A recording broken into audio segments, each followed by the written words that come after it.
Coming up in this episode.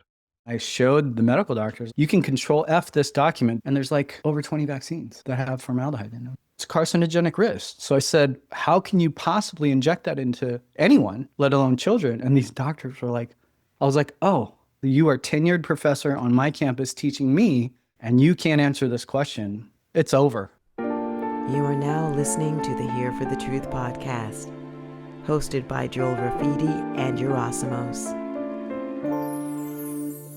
All right, everybody, welcome back to Here for the Truth, our podcast all about inspiring you to live a healthier, more on-point, more authentic life.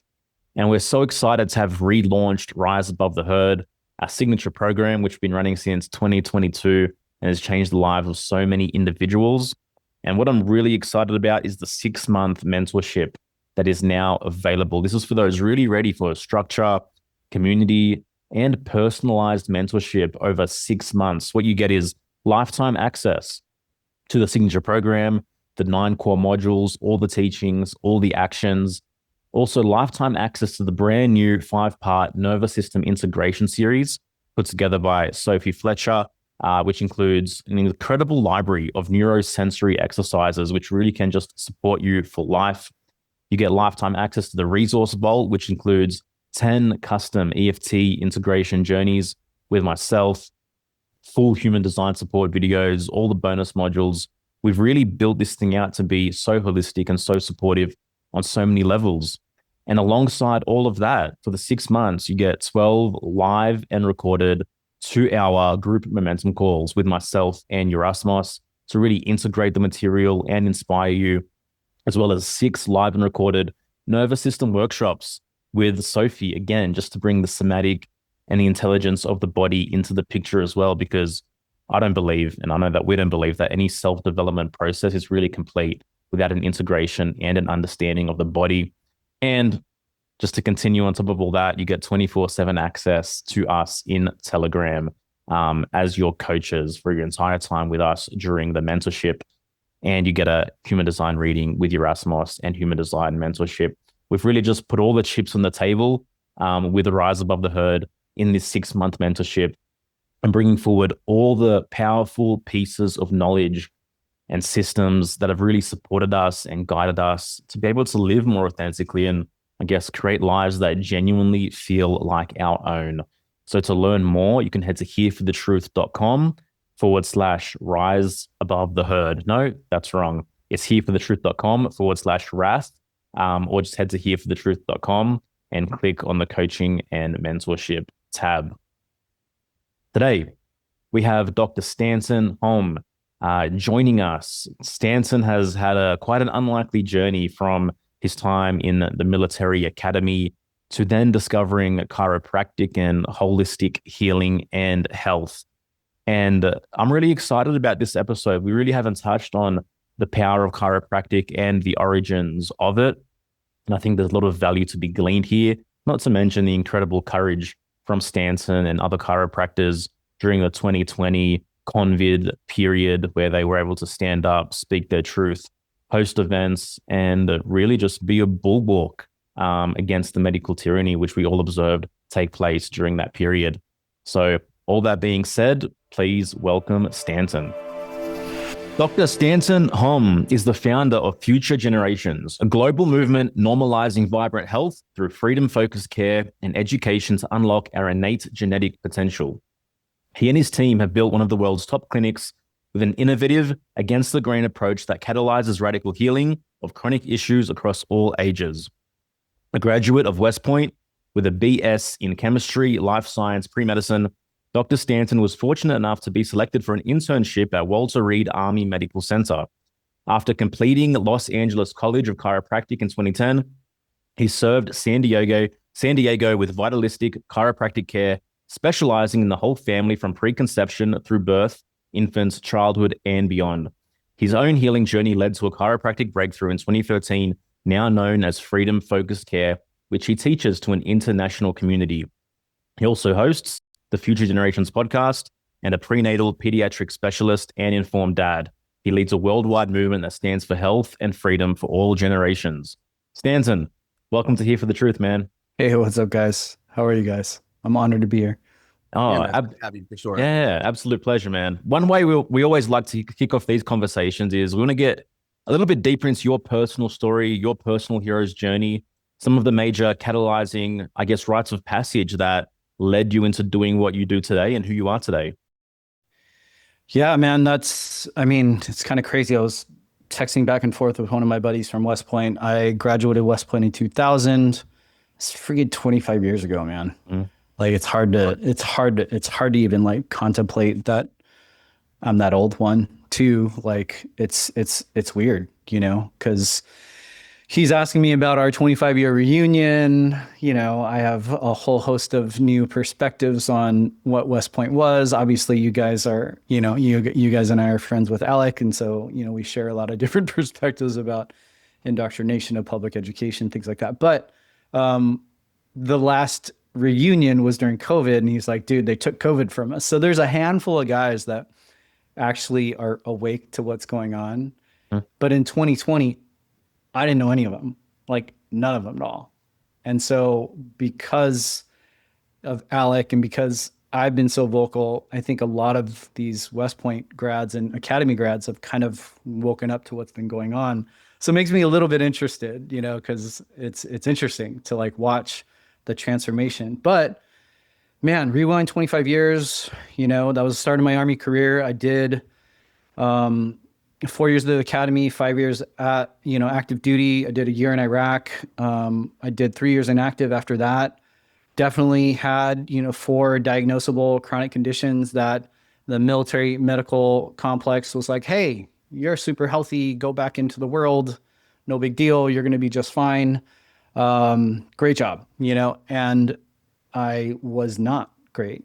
I could physically do whatever I wanted. I could mentally do whatever I wanted. I could put my head down and pretty much accomplish anything, physically or mentally in life, but I was not healthy and I knew it, but I didn't know the roots of it. Right. So I was in Iraq, and what's interesting, my brother was in his first year of practice. He graduated in 2003. That's when I was in Iraq.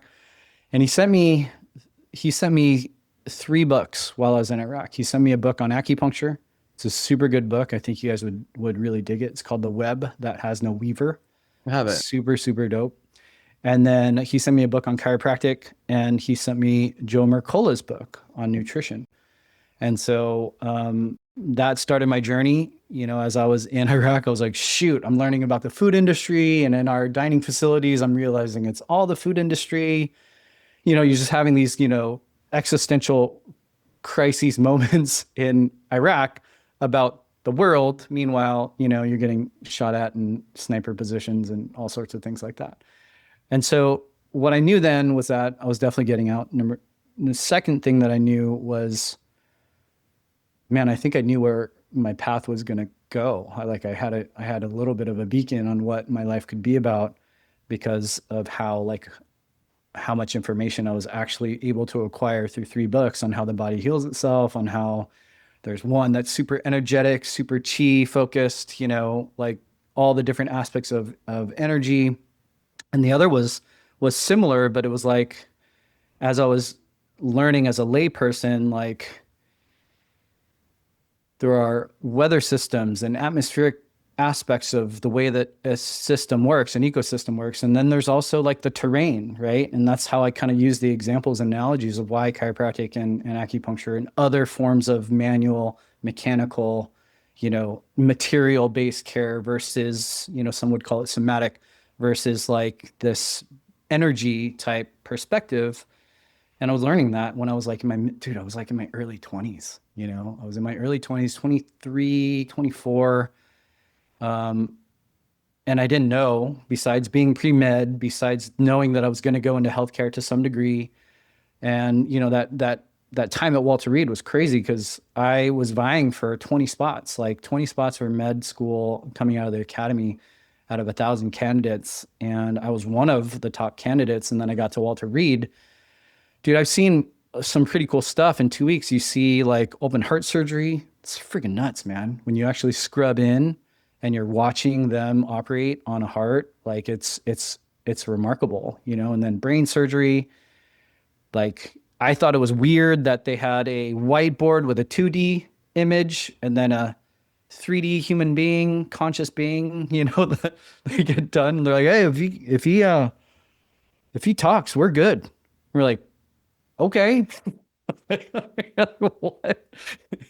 And he talks and you're like, sweet. I guess we're good. I guess we're good. Who knows, right? Who actually knows now when you understand like the course of how these invasive procedures, that life-saving and things like that, but then what the course of healing is afterward, right? I saw orthopedic surgery, saw all sorts of the best of what military medicine could do at the time. And I came out of it, I was like, I'm out. Like I went into mechanical engineering. I didn't stay in pre-med because I just I didn't feel like that was going to be the direction that my life was going to go in. And I chose to go into the military, and the military does its thing on you. And got out of the military 2005, moved to San Diego. So I've basically been here since, except for grad school, and discovered that you can completely heal your body and your mind outside of the system. And I've been focused on doing that or helping people facilitate that since. And so the thing that I would say is really important to note about my own healing journey, because basically it was like there was always a foundation of self-healing. Mine, obviously, I'm a chiropractor, I'm biased, but that was mine, in terms of nervous system focused, helping your body passively self-regulate better, but then just being open to everything my brother would teach me. So basically I went from military, I could run a half, like he was training for the La Jolla half marathon. He was like, dude, do you want to run it? I was like, yeah, sure. When is it? He's like, this weekend. I was like, yeah, all right. And I just crush all of my friends because I could just do anything I wanted to from a physical capacity. And then afterwards, he's like, dude, are you okay? I'm like, I'm great. And he goes, no, like, are you okay? Because you're pretty sick. He's like, he could tell, like, living with me for like a couple days, from digestive to not, I don't know exactly what he was looking at. I would say that what he was looking at now is how I look at my patients. Is like, you can tell when somebody's totally dysregulated. You can tell when their system is so, toxic. You can tell when their systems are not actually self-healing. And that's started my journey, from yoga to breath work to you name it, like I was learning it. And I would say, he said that, no, I felt 6 weeks in, I was like, dang, man, I feel like I'm 17 again, like before I went to the military. And then 6 months in, he told me, he was like, dude, I think you're my healthiest patient. And I was like, cool. Because I was 26 and I was like, I'm just going to do everything that you advised me to do. Your brother was a doctor already. My brother was a chiropractor. At the time that I got out, he was 2 years in practice. When I was in Iraq and he was giving me those resources, he was in his first year of practice. And so for those who are listening and they're your providers, I just want to encourage you that, I teach young providers, I say, on any given day, you're far safer and far more effective at getting to the root cause of what's going on than anybody in the conventional medical system. Some people don't like to hear that in the system, but a new grad outside of school, who actually was really good, my brother's really good because he did all these like postgraduate seminars during his training. So when he was ready to go into practice, he was more fired up than, most new graduates are. And then even still, if you're a new grad, you're far safer. You're not going to hurt anybody. Number two, if you actually just teach people about root cause healing, you are going to dramatically change the trajectory of their life. And I hope that gives some of your listeners who are providers that are, that confidence that on any given day, like we are so far superior. I mean, it's true. It's true. It's just true. Right? I'm not a chiropractor or MD. Yeah. I've said for years, like, maybe I'm overconfident, but I've said if you line up 100 people that aren't doing well, I guarantee you I can guide them back to health more than a conventionally trained MD. Well, and that's something that, I told Alec early on, I was really like during COVID, that was something that was like a moment for me. One, because I'm teaching a vaccine workshop here in the next like couple weeks.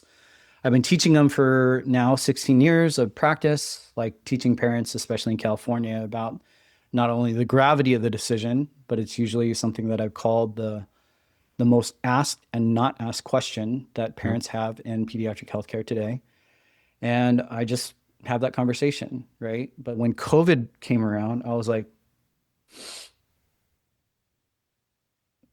this is a hoax. Like I immediately, I knew that something was up, and that I brushed it off first. And then when my team told me that people were super scared, and I was like, are you scared? Because this is my team that I train. They're like, yeah, a little. I was like, okay, let's go to work. Like, we got to start. We are going to be one of the primary educators. I just kind of had that feeling back in 2020. But then I started to see Alec pop up. I started to see Alec Mom pop up. I started to see all these platforms. I was like, who are these people? You know, and it literally flipped it all on its head. And I appreciate you saying that, Yerasimos, because I don't even care that I'm a doctor anymore.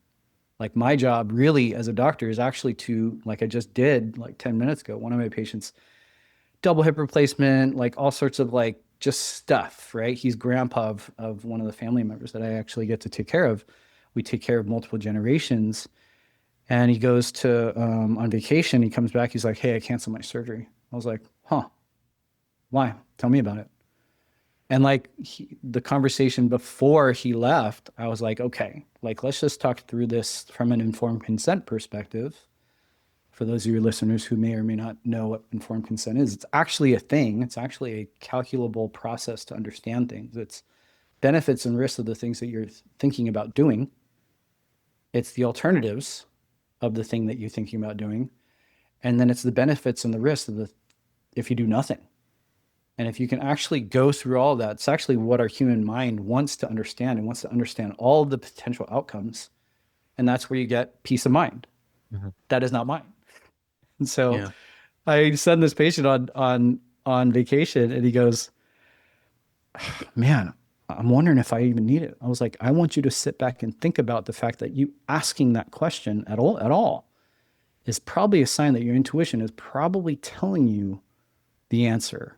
So you go on vacation and you tell me what you come back with when you come back. And that's really the goal, right? Yeah. Is that it should be the case that you guys, generally lay people, right? Not saying that derogatory, saying that like in the old hierarchy of society, it's like the doctors are the authority. The reality is, how do we just give that back to everybody? How do we give that back to the people? And I just that's why I love Alex so much, is that he was one of the first that I was like, ooh, like, this is in my opinion, our battle. If we get into like the history of chiropractic and things like that, we were like literally bred for this moment, and most of the providers were silent. Mm-hmm. And most of them were so afraid to say anything because of whatever social stigma from board investigations, from all sorts of things. And the people who rose were the people who were supposed to rise, which was the people, right? And so anyways, like kind of when did you decide you were going to become like as outspoken as you have been and as you are? And like, how did I guess the general population of your patients like responded to that at that time? Yeah, good question.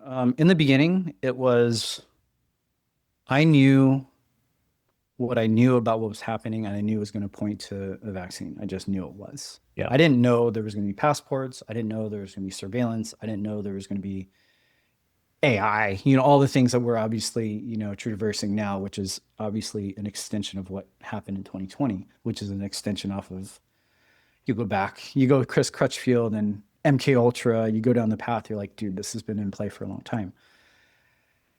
Early on, I just put my community into a Facebook group, and I didn't talk about, because I know how to do this. I know how to have this conversation. I know how polarizing it is. I know how like families divide. You lose people the closest to you because of the stances that you take.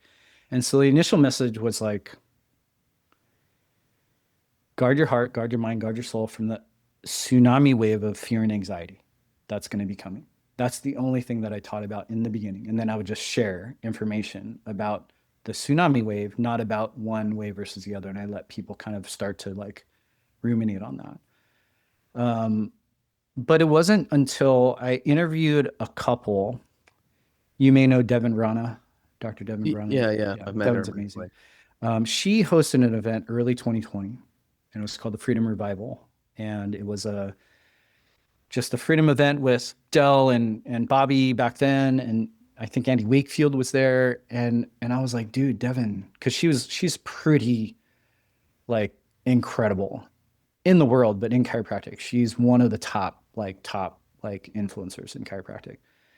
And I was like, how'd you do it? Let's talk. I just started the podcast and I had her on and she goes, I had 5 weeks, man. She's like, when are you going to do yours? I was like, I had like 6 weeks because I was thinking about having our first Heart of Freedom. And she was like, tag, you're it. And I was like, kind of like, oh, I don't know what to do. I'm not sure how to plan this. I don't know what. She's like, it's like a wedding. You have enough time as you have. Mm-hmm. And you're going to take all the time that you have. But if you know that this is what you're supposed to be doing, tag, you're it. You got to do it. And so we were getting ready for a Heart of Freedom 1, which was 12/12/2020. We had Lee Dundas, we had Nurse Erin, we had Melissa Floyd. I'm not sure if you guys know who Melissa Floyd is. She was one of the main like California activists before COVID, like back when all the laws were changing in California. Her and Bob Sears have a podcast called The Vaccine Conversation, incredible podcast. She really helped like guide me early on. We had Dell, and we had, a lot of the people that were just speaking into that truth back then. And I had no like platform. I didn't want one. I didn't like social media. I still don't like social media. I still don't really know how to use it. And I was interviewing everybody leading up to it.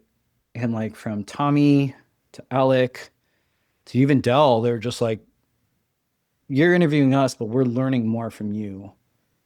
Not because I was forcing it on them, but because I had a different perspective. And then they're just like, why aren't you speaking out more? I was like, I don't know how to do this. Like, I don't even know how to make like, and Alec goes, dude, just go on Twitter and make a meme and then screenshot it and then share it. And I was like, what? He's like, yeah, like go on Twitter, share it, tag me, and that's it. And like, that's how it started. Like, I didn't even know how to like create a meme, back then. I get it. So in the end, I'm not very tech savvy. I get it. I'm not very tech savvy either. So, so that like started my platform. And it was because these people that I respected that I was bringing out to my event were like, dude, we don't even really know who you are, but you obviously have something to give into this world, some way to serve, and like do it. And that's what happened. We ended up we wanted to have maybe a couple hundred people show up to our event. It was one of the first in-person events. It took us a while to find the venue. It was an old TV station. It is an old TV station building and complex that's owned by a Russian. One of my team members at the time found it, and he was like, oh, so what are you going to do? What are you going to do here? What kind of a program is it going to be? Is it like Bill Gates, like he wants to take over the world? And we're like, dude, do you want to speak? But that was what he was doing. He was hosting weddings and church services, and he created a place where people could come and host. So we thinking we're going to have a couple hundred people. And we ended up selling 808 tickets. And then we ended up having 1,100 people in person, like standing room only. And dude, it was like a freaking sweatbox speakeasy. And like Dell during his talk, he's like, hey, Judy, stand up. And it was Judy Mikovits. She was in the back, like people were actually coming out to be a part of it. And then we ended up hosting 2 more. We hosted Heart of Freedom 2 and 3. Heart of Freedom 2 was 12/12/2020. Heart of Freedom 2 was March 27/21. That's when all the deplatforming for us started to happen. And then Heart of Freedom 3 was 12/11/2021. And dude, we had 2,200 people in person live at Liberty Station. And it was incredible. It was one of like, I outside of my wedding day and the birth of my 2 kids, like I would say those events were some of my favorite days in the world. And that's so amazing. It started from just the guys saying, you have something to say. And if you have something to say, just share it. And then it becomes like, who do you know? Right. And it's kind of cool, because those relationships are still pretty solid, for the most part. Yeah, I remember hearing about, I think, one of the events and wanting to maybe drive down from the LA area to go to it. So that's cool, man. I'm really curious. I want to kind of back up a little bit. One, when did you first start getting into vaccines? When did you first go, oh, this thing that, we're told is the panacea, and it's Yeah. like safe, Yeah. effective, all that. When do you start hearing about that? But then also, even within the chiropractic community, you have certain chiropractic schools that seem a little bit more allopathic, Western aligned. And then you have other schools that are a little bit more esoteric in terms of their belief systems and what some people would say, oh, that's a more woo-woo, chiropractic school. So can you even talk about that, just even within the chiropractic community, how things differ? Because there are chiropractors that are like super pro-vaccine. And then you have others that are like scream from the rooftops, like get that shit out of your body and don't even fucking touch it. I actually pride myself on how much I know about chiropractic history, right? Like I think it is one of the richest histories from a healthcare perspective. And I believe that the roots of chiropractic are, in my opinion, I think the time like for humanity and consciousness is ready for what we actually represent. Now, with that said, we've been a divided profession from like very early on. And if you think about Rockefeller medicine, which we took them to court and won, you can research the Wilk, W-I-L-K, versus AMA court case. That up until like the 70s and 80s, chiropractors were getting jailed for practicing medicine without a license. And long and short of it, like over the course of our now 130 years, hundreds of chiropractors were jailed thousands of times by essentially Rockefeller medicine, right? And it's wild to think that over the course of COVID, there weren't that many of us speaking out to the degree that, in my opinion, I think we were kind of bred for, right? So I was reading chiropractic history books before I went to chiropractic school too, because I ended up moving to San Diego, and then I was just all in. I was all in. I didn't do anything. I got out of the military, had some savings. I grew my hair out to here. I basically worked out every day, surfed 3 or 4 times a day, and that was my rehab. That's why I was able to, dramatically transform and heal. One of the books that my brother gave me was a book titled Vaccine A by Gary Matsumoto. And Vaccine A is specifically about the anthrax program. And so when I went to Iraq, I got 5 out of the 6 series anthrax shots. And honestly, at the time, I didn't know a ton, but I saw right back then, you saw people resist. You saw them resist the annual flu shot. You saw them get, discharged in, non-meritorious ways and punished, UCMJ, like court cases and things like that. And so at the end, I was like, whoa, there's something here that I don't really know about, although I hate shots, right? But when I read this book, it talked about, different experimental adjuvants. It talked about how anthrax is just plain and simply an experimental program. And I'm like reading this, like as I'm trying to heal myself, but I'm also like, holy shit, like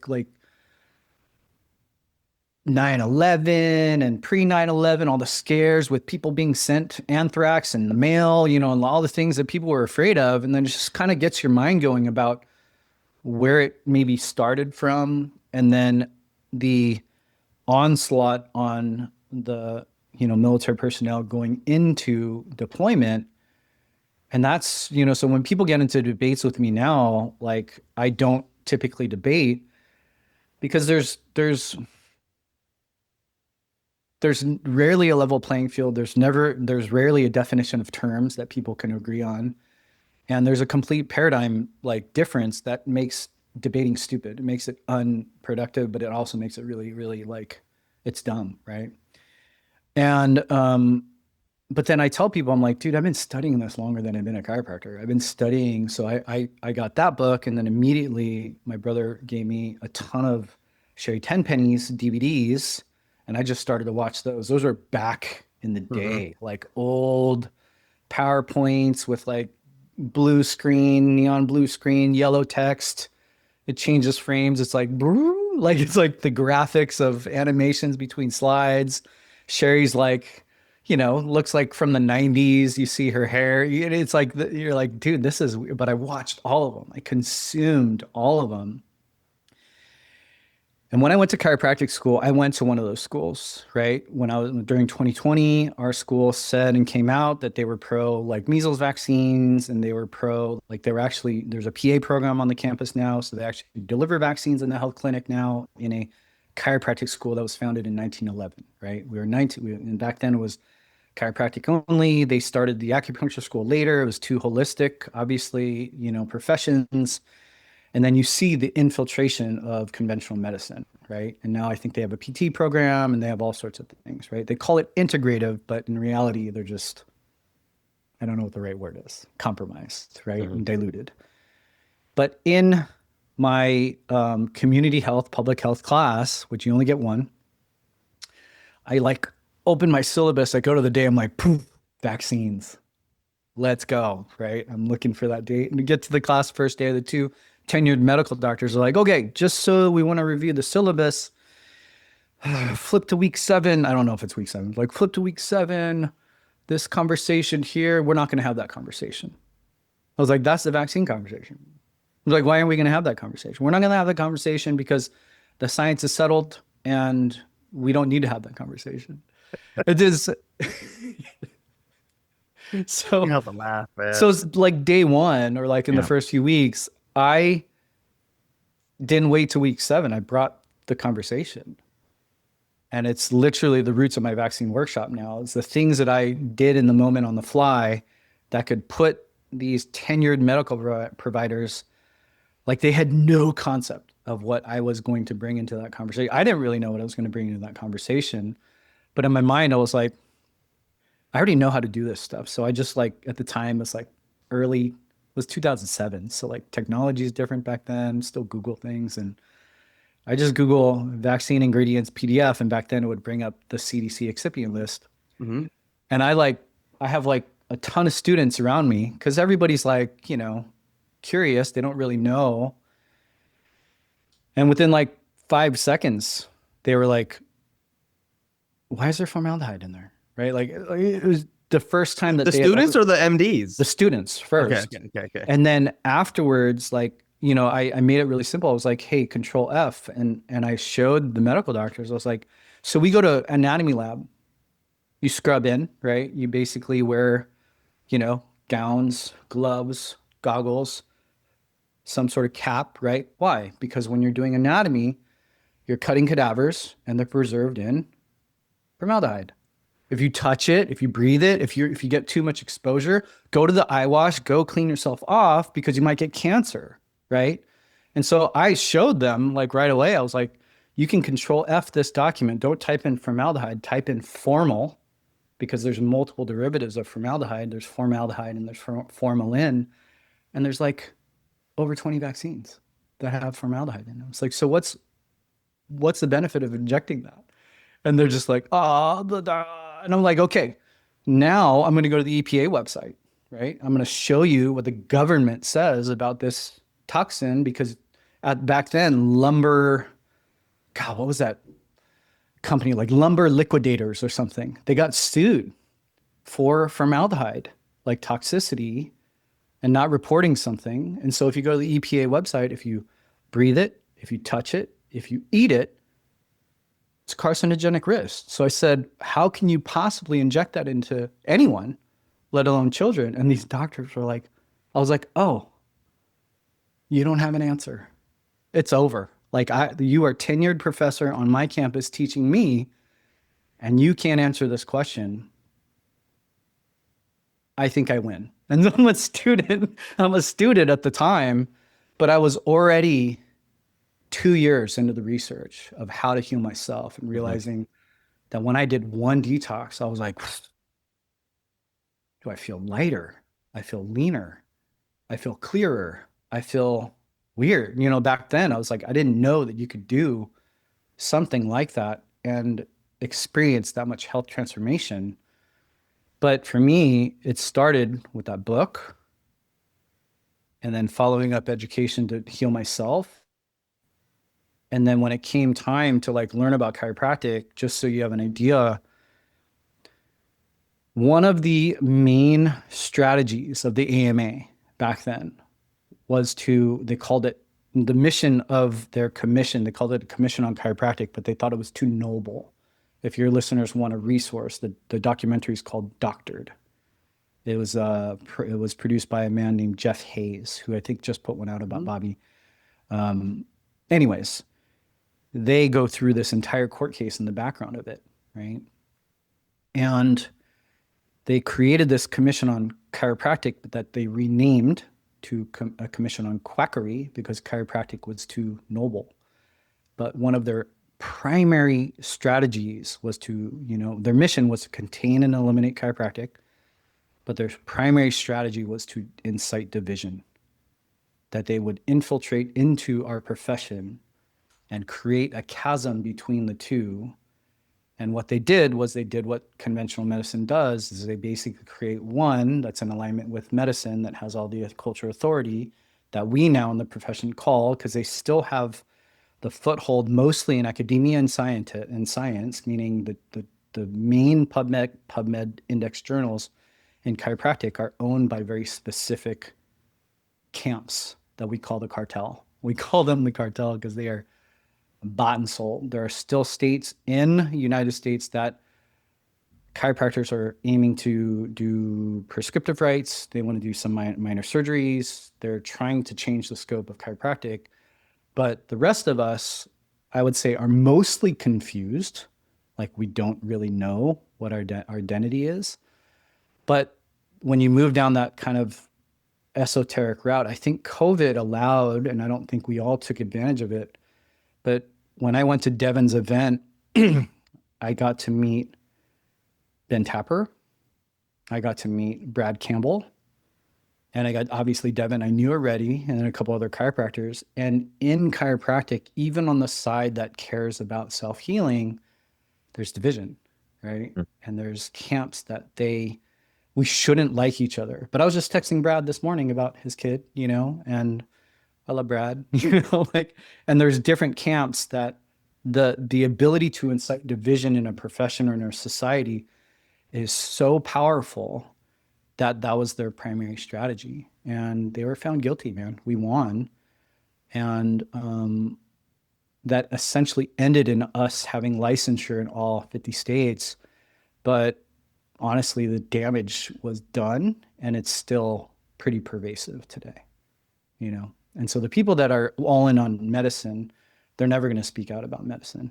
Yeah. The people that are on our side, in my opinion, are so socially afraid of judgment that there aren't enough of us that are speaking out in a way that I believe would make the biggest change. I honestly believe that our profession, because there's not that many of us. There's 70,000 in the States. There's about 100,000 worldwide.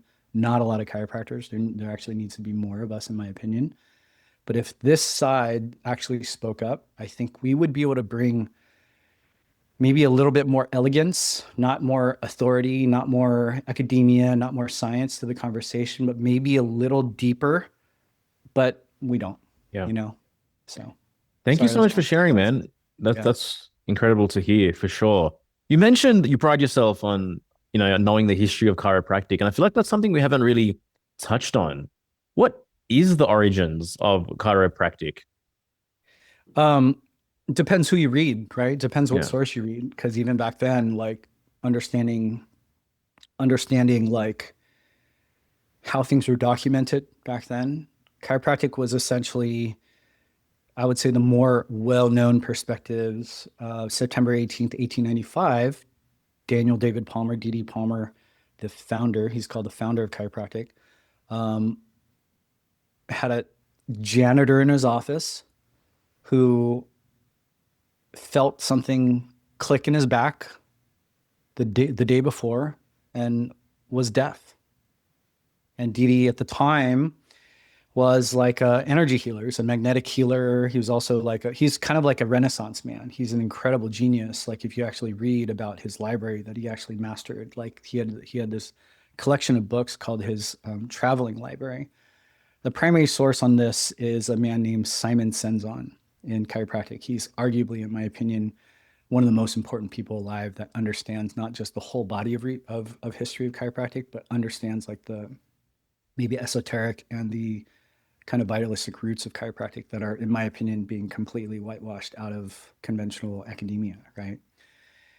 But Didi was, essentially theorized that, hey, something happened in his spine. Maybe I should assess it, adjust his mid-back, not even his neck. That would be direct line into the ears, the neck would be, and woke up the next morning and he could hear. And so most people don't even know the first chiropractor and the first chiropractic patient wasn't about back pain, wasn't about neck pain, wasn't about headaches or car accidents or anything like that. It was 1895, and it was a janitor that was deaf. And Didi thinks he has the cure for deafness.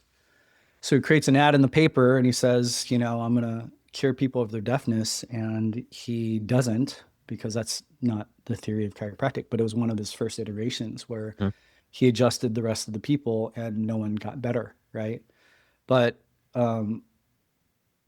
back then, Didi and his son BJ and a lot of the kind of forefathers and foremothers, because there was a lot of women in the roots of chiropractic too. Many of them were nurses.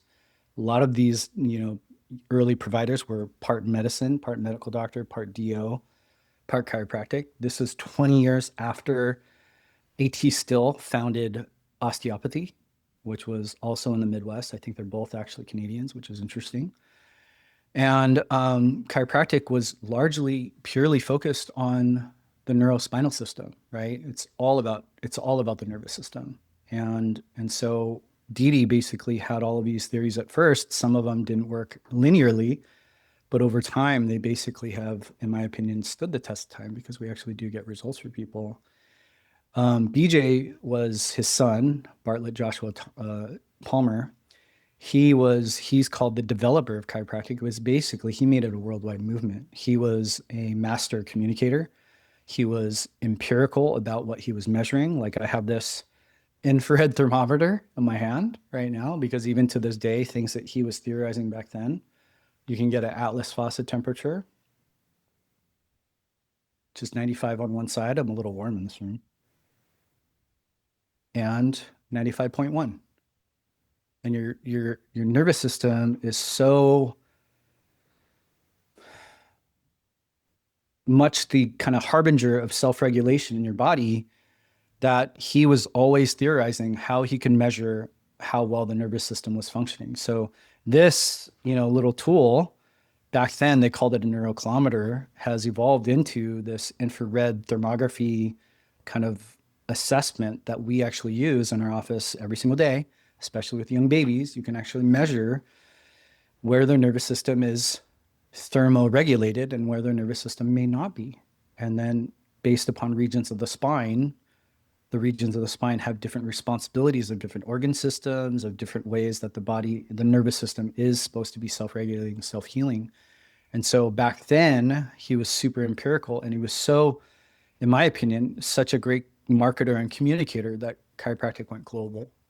And so the one other story, I know you want to say something, Erasmus, is the reason why I believe that chiropractic is, for those who actually step into what I believe we were called here to be, is actually a story about a guy named Shigetaro Morikubo. He's like the first Japanese American chiropractor.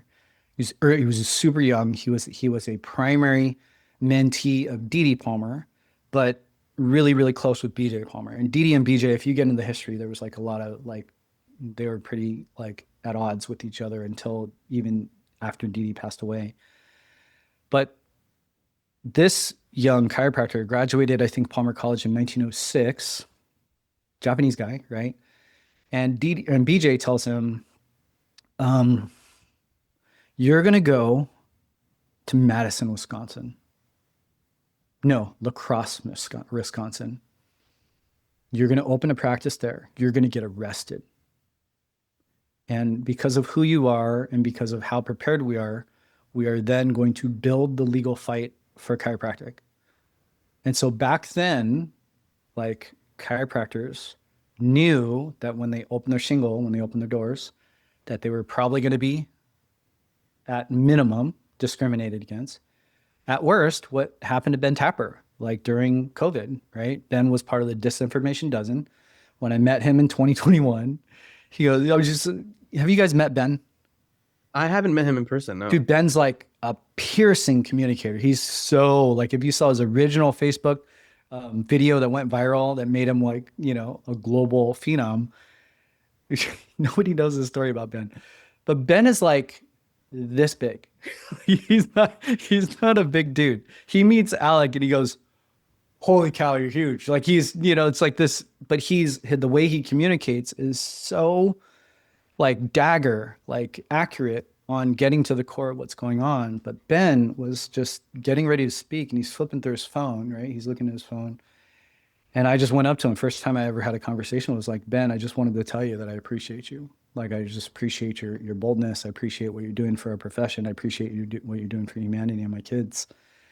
And he goes, check this out. And he like shows me his phone. And it's all the text messages that he's received from people who hacked his phone. Death threats, people that have slashed his tires, like people that were saying, you're not home right now and we know it. So who's watching your wife and kids? Wow. Right. So this type of stuff was things that chiropractors were on the regular receiving in the early 1900s. And I believe that that's part of our, you know, like journey that essentially led me to step into a different kind of lens of how to actually navigate. And I looked at Ben at that day and I just said, I just want you to know that you're taking a lot of arrows for us. And I'm willing to stand, you know, arm in arm with you and take as many as I can, you know, by your side. Cause I could see what he was doing and I could see how much it was affecting him. And the reason why I say that is like, the roots of chiropractic were never about integrating into the healthcare system. They were never about acceptance socially. It was actually so countercultural that it's a blessing today that there is no insurance benefit for chiropractic that stands any sort of like if you call, like as a provider, I stopped taking insurance in 2012 because I was back then in my first year of my own private practice. And you call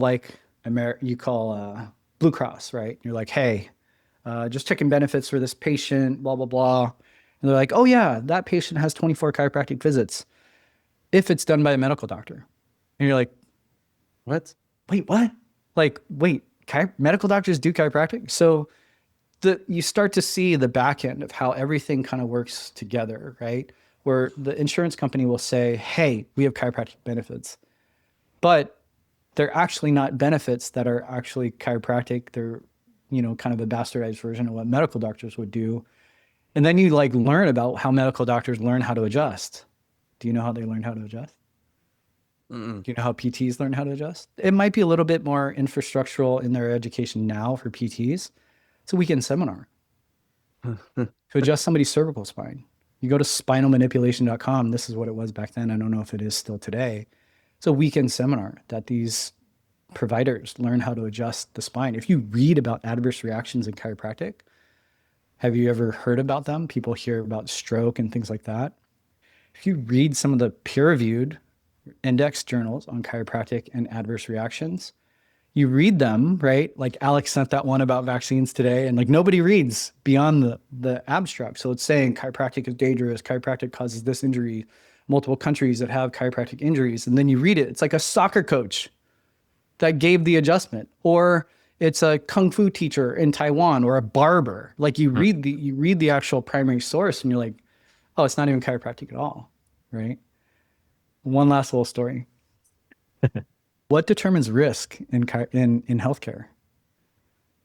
How do they evaluate risk in healthcare? What is the authority on risk in healthcare to assess it? No idea. Whether or not you die from something, I don't know. Well, so yeah, if somebody dies, right, then what would happen infrastructurally to the industry, but especially to the provider? What would go up for them? It's the type of insurance. Their costs, like malpractice insurance? Malpractice insurance, right? So this is my 16th year, right? Average pediatrician, average OB malpractice rates are somewhere. Well, why don't you guys guess? What do you think the malpractice is? It depends on the state, depends on where you are in the world, right? No idea, man. Nobody knows. Nobody has any concept of it, right? But it's somewhere to the order of like 10 and 50,000, depending on what state you're in, right? For a pediatrician or an OB higher because they do surgery, right? A year. That's their premiums, right? Easy. So what's mine? 16 years in, $1,700 Year. a year. Whoa. And so people hear that and they're like, wait, that doesn't make any sense, right? Like, and so people get accused of chiropractic at stroke, and people, like, every year there's an article that comes out, Self Magazine, different things that get publicized. And what they don't tell you is that most of those chiropractors that injured someone, air quotes, actually, if they look at like the coroner's exam and everything, it wasn't chiropractic. They've actually done peer-reviewed studies to show the cross-sectional rates of stroke after a encounter of chiropractic, visit versus a medical doctor visit, primary care visit, and it's higher on a primary care visit, and they don't touch them. So the conclusion in most cases is that the stroke is already happening, and you would have symptoms that would actually lead you to a chiropractor or your doctor, but it's actually higher for someone else, right? So it's interesting, right? Because so we know these things in and out, that it's not just your doctor, it's not just your hospital system, it's not just the insurance company, it's not just the pharmaceutical industry, it's all of it essentially embed together. And the reality is, why debate? It's not even where healing happens, right? You should actually just leave the system, Yeah.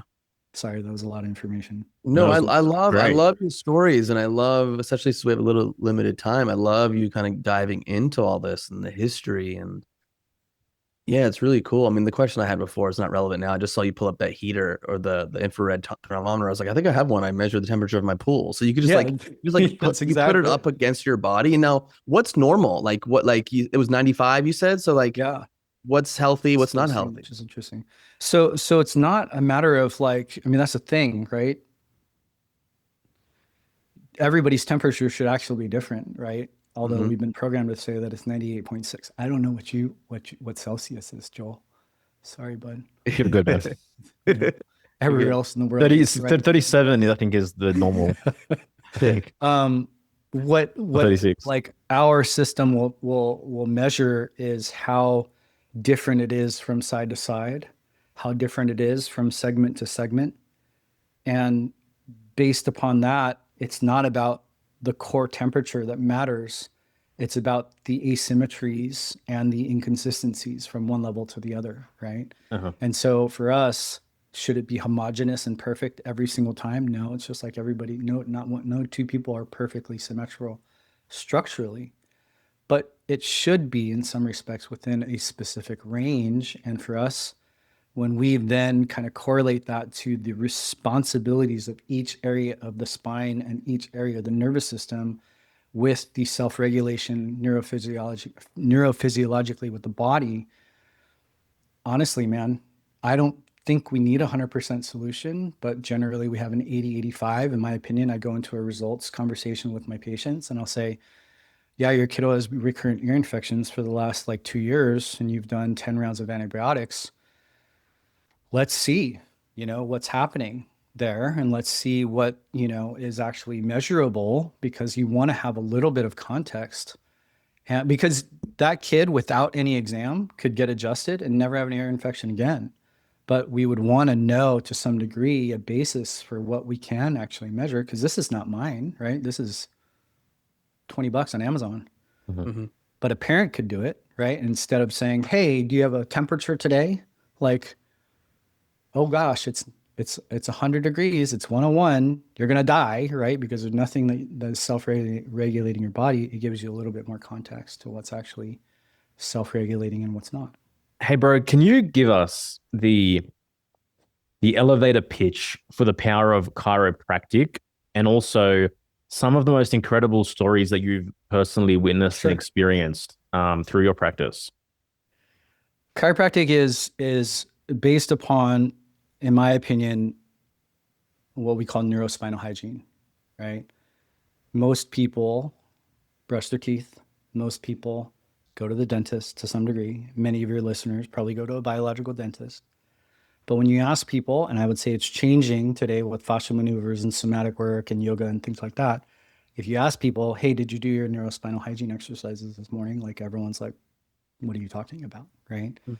And so most of us have never taken care of this thing that is literally our brain body connection. And until they have an injury, they have a car accident or something. And then I take their x-rays. I'm like, have you ever had x-rays of your spine? They're like, no, why? Like, Mm. because it's the thing that actually supports your ability to be a two-footed human being that connects your brain and your body. And then when you actually get into the roots of it, like interferences, fixations, and misalignments in the spine that are actually very measurable, that we have correlated to dysfunction or optimal function in the body, when they actually become more mobile and aligned, optimize communication more than anything, right? We generally will have a one bar communication pathway in our nervous system, and the effects of that are all the symptoms that we might express. And in conventional medicine, they look at all the different symptoms and take you to every other specialist. And in our world, we'd say, well, why don't we back into the systems that control those symptoms? And why don't we back into the nervous system that controls those systems? And if we can actually understand and be able to measure that, do something to help that nervous system have better alignment and mobility, and measure it and see what the outcome is. And if we can do that, then oftentimes we see dramatic changes, right? And so, I was just talking about, ear infections. We just had a kiddo come in, and they didn't start care based upon my recommendation, but she has had ear infections every 2 weeks since the beginning of the year. She started coming in probably around June, so about 6 straight months. And so this is second year life, so it's not something she had previously before. Get into the history, and we start hearing about, challenges in terms of the way that she was birthed. That's a big primary driver, especially to little ones. Most people don't know that birth trauma is a thing unless you ask a mom, right? Or unless you ask, providers, and unless you actually assess children, right? And so, do my assessment, talk to mom. Mom says, we can't do your recommendation. However, they came, and she hasn't had one ear infection, right? Every 2 weeks for 6 months, and then not one ear infection. And it's not because I treated her ear infections. I wasn't doing any drops or anything like that. I wasn't doing any supplements or antibiotics and things like that. Most people don't know that ear infections are actually a plumbing issue. They're the lymphatic issue, they're a sinus issue, and most people don't know that C1, the top vertebrae in your neck, that nerve controls a small muscle called your tensor veli palatini muscle that opens and closes your eustachian tube. And if that vertebra is out of alignment or fixated, and we can measure it and then do something about it, just like you unclog a drain, they should never have ear infections again, right? So we see probably 50%, 60% kids. I would say the most dramatic thing we see with children has to do with children who have been either injured by shots or have some sort of dysregulation that is, akin to what is now 1 in 6 children globally, right? 1 in 6, actually, United States. I don't know about globally, but 1 in 6 kids has a neurodevelopmental disorder. In the United States, 1 in 4 children in public school today require special education, right? And so very commonly we'll have one of the primary symptoms that kids will have is speech delay. And so sometimes we have full-on nonverbal, and this is kind of an interesting conversation just about telepathy tapes and a lot of things that are coming out, is that sometimes we'll have kids come in and they'll be completely nonverbal, and then mom will be like, oh yeah, he told his brother he loved him the other day, and you're like, what? Tell me more, right? Or speech pathologists and OTs and PTs and behavioral therapists and ABA will immediately ask mom and dad, what are you doing differently, right? Because all these things that we've been working on for so long are actually, that had kind of plateaued, are now just totally blossoming, and so we see it. You name the condition from oppositional defiance and anxiety to you name it. We see kids, it's not a matter of if kids heal, it's when and how. And based upon what we get to measure, we see it every day, right? I would say, not to say easy or hard, but digestive challenges, right? Most people, like I did a live for our vaccine workshop over the weekend, and this patient, this person was like, "Hey, I want to ask you a question," and kept asking in a specific way, and I didn't really understand it, so I said, "Hey, send me a direct message." It's constipated, right? Can't poop. And I was like, "But done everything, right? Done every functional medicine, done every you name it, all the conventional stuff, Miralax." And I was like, what most people don't know is that they may not have a gut issue. They might have a neuro gut issue, and that your nervous system controls your gut. And if your nervous system is stuck in a state of fight or flight, it actually intelligently shunts blood away from your immune system, your hormonal system, and your digestive system, and all your vital organs to, one, be able to prioritize getting away from the saber-tooth tiger, but in the midst of shutting down gut function. And so I just immediately said, just send me a zip code and I will find you a provider that likely would be able to assess whether or not the nervous system is interfered with in these particular areas. And invariably, I had patients from every age, right? Every age, babies that are constipated, babies that have, gut dysregulation. And then moms will say oh, they poop every time after their adjustments, but sometimes they poop ahead of their adjustments. And I'm like, that's interesting, right? Because we think that the adjustment is the thing that heals, and it's not. It's an event in the course of an individual's life. And we then sometimes program nervous systems to understand what their new environmental experience is going to be like. And they start pooping out of time. And it's kind of wild, So that's just kids. I like to talk about kids because in general, I think it's one of the biggest ways that we can make the biggest impact on humanity. And in my opinion, if you're a properly trained pediatric chiropractor, or if you're an adult looking for a chiropractor, I would actually look sometimes at a pediatric chiropractor, because the complexity of understanding kids' nervous systems today actually gives a pretty strong blueprint on helping almost every adult. I don't know if that's what you're looking for, though. Joel. No, it was definitely. I mean, I used to see a chiro a fair bit. I just haven't in years. I'm just listening to this conversation now, and I was like, I need to get back to a chiropractor. What's that? I know, man. I was thinking about making a meme, because I would say this is partially it, right? Most people,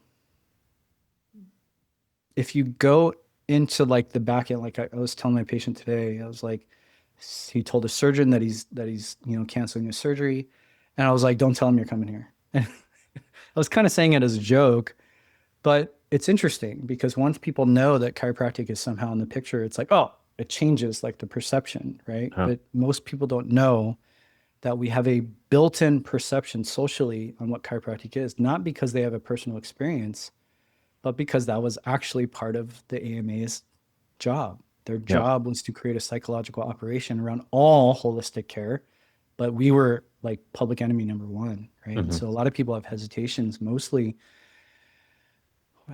because there's, unspoken discriminations, but also because it's a little weird, right? It's the wide range of chiropractors that you would experience just by going in your neighborhood is pretty dramatic. I think that. Yeah, and I think people do have some bad experiences, which then compound. Oh, they totally do. The propaganda for the last century, and even now you see it, especially in our world where we're talking about and sharing certain truths. If you're a chiropractor sharing it, I mean, how many times do you see the comment, "Well, you're not a real doctor"? You know what I mean? I've seen that so many times, and so it's still out there in the collective where people make those blanket statements, which but then on our side, I would say there's definitely I don't know what the right word is, because I don't like to homogenize a profession. You know what I mean?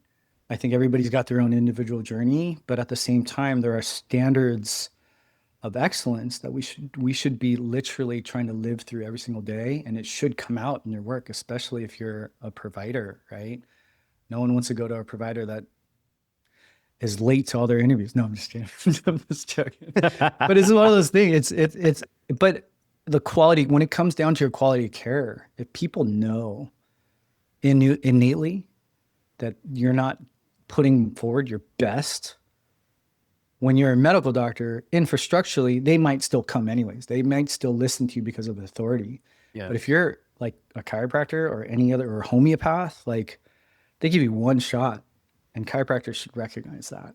They should recognize that. Like, I know that if patients come in and they don't accept care, not because I'm egotistical and angry, it's the fact that they may take 10 years to try something natural again, right? And why that's important is, dude, like the miracle that is possible, the miracles that are possible when you actually get it right are just not possible. They're unheard of in conventional healthcare. And in my opinion, they're very difficult in sometimes your own journey. Not to say that we should all be subservient to doctors, but sometimes it's me helping the mom, and my questions, I'm not dictating, I'm asking. And I'm always almost asking, what's your intuition say? Yeah. And when I say that, like I would just say, like I will even ask moms, like, okay, after we've gone through what we've gone through, most people think, okay, I'm going to come here. It's going to be an overnight fix. My insurance is going to pay for all of it. I'm not going to have to change any part of my life. And that's what we believe, right? We believe that in the magic bullet, that conventional healthcare. But when I actually do our workup and I'll ask mom, how long do you think it takes to heal this at the root? I don't know what I'm going to do with this information yet, but it's not always perfect, but very often it's exactly what my recommendation will be. Or it is literally plus or minus like a very short time frame. Yeah. And it's usually me eliciting a mom what mom already knows. Yeah. All right, Doc, we don't want you to be late for your next appointment. How do you want to close this out, man? How can the people connect? What do you want to share? And any final statements? Yeah. thefuturegen.com, that is where our podcast is. If you're in Southern California, especially San Diego, futuregenerationsSD.com. Obviously, you can find me on Instagram or the podcast. I would just say in general, like the thing that I feel most called to, especially you guys, man, I love getting connect with you, Erasmus, and actually interviewing you, Joel. We'll get that back on the book soon. I want to applaud like who you guys are to me, mainly because the thing that I think that you guys bring is the ability to navigate the nuance in ways that I think just the two ends don't actually even entertain today, right? In the anti side and the pro-vax side or whatever, like the pro-establishment side, it's like it's just blind. But then on our side, I think we're affected by the thing that I've been sharing about in terms of what the AMA was successful at doing, that inciting division, that crazy polarization that's not only in society, but it's actually in our hearts. Yeah. And I would say what I love about what you guys communicate is that it's got to be this authentic alignment, right? And I mean that with all the pun intended in terms of chiropractic. Like I've said from the very early times that I've been a chiropractor, that most of us have dysfunction and symptoms and chronic challenges because we haven't been listening to ourselves, and we can't put our head down on our pillow with good, clear conscience. And I believe you guys deliver that in a way that I feel is much more pragmatic. And at the end of the day, I just wanted to say that because I just love that you guys are on this mission with us. And thanks, bro. Yeah. Thank you so much, man. It means a lot to hear it and to, get that acknowledgement for sure. We'll have to do this again, maybe go a little longer sometime down the road, but absolute pleasure. And I know for sure so many people are going to get so much value out of this. And so to everyone listening, we'll see you next time. Take care. Thanks for listening, everyone. Hope you enjoyed that conversation with Stanton. If you're down and you feel the call to step deeper into your hero's journey and really unlock all the layers of the authentic life that is possible for you, you can head to herethetruth.com/RATH, which stands for Rise Above the Herd, and learn more about our incredible self-development process, which we've created for you. The 6-month mentorship is such a powerful model, which I mentioned earlier in the episode, but there's also a self-guided piece if you just want to do things on your own terms. So you can check all that out at hereforthetruth.com. And that wraps up today's journey. But hey, the truth train doesn't stop here. Every Friday, we drop little nuggets of wisdom straight to your inbox. We're talking mind-expanding ideas, heart-opening perspectives, and the kind of content that hopefully makes you go, whoa, I never thought of it that way. Our Friday drops like having coffee with that friend who always blows your mind. Except this friend shows up right on schedule and never asks to borrow money. So if you want to join our truth-seeking tribe, it's super easy. Just hop over to hereforthetruth.com/Friday and hit that subscribe button. No spam, no fluff, just pure unfiltered goodness delivered weekly. So if you're ready to make your Fridays a little more truthful, a little more inspiring, and a whole lot more awesome, your future self will thank you for this one. See you next time. And remember, we're always here for the truth, and we're always here for you.